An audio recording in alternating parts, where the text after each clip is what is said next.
Mais Marie-Charlie, c'est quoi ces antennes sur ta tête?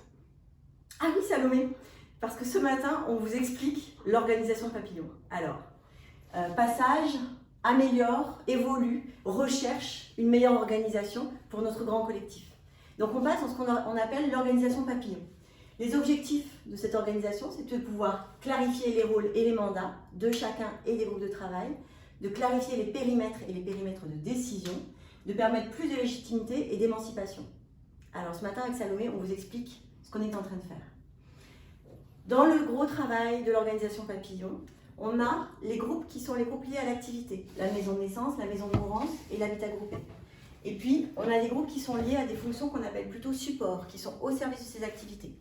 Sources humaines, administratifs et finances, communication, bâtiments et logistique. Et ponctuellement, on aura des groupes provisoires, des groupes thématiques, qui se créeront et qui se termineront à la fin de leur mission. Si je regarde à l'intérieur de ces groupes comment ça va se passer, je prends l'exemple de la maison de mourance.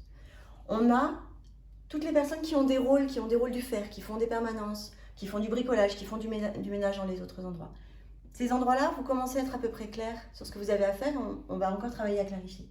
Ce qui nous importe aujourd'hui dans l'organisation papillon, c'est de se dire qu'il va y avoir des personnes qui vont rejoindre des groupes de travail, exemple maison de mourance, notre petit bonhomme rayé là, et qui vont du coup venir dans des temps de travail de réunion qui permettent de décider, de clarifier, de donner de l'info, d'améliorer, de proposer des choses. À l'intérieur de ce groupe de travail mourance, il y aura une ou des personnes qui viendront comme une forme de référent dans des temps de réunion collective avec les autres groupes. Donc dès qu'on est plus que deux groupes à travailler ensemble, on déclenche une réunion papillon, et il y aura des réunions régulières, et à un moment donné, on informe. Nous, en groupe de maison de mourance, on est en train de faire ça, on est en train de partir là-dessus, et on gère les zones de tension.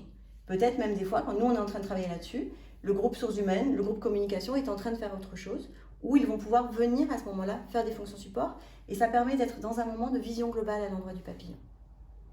Et puis, en plus de ça, on garde notre CA, qui de toute façon a un rôle juridique qui est important, mais aussi le CA va pouvoir se réunir de temps en temps, un peu moins régulièrement puisque ça va pouvoir se traiter là, le quotidien, et pourra venir être au travail quand on touche les questions de raison d'être ou de périmètre du projet.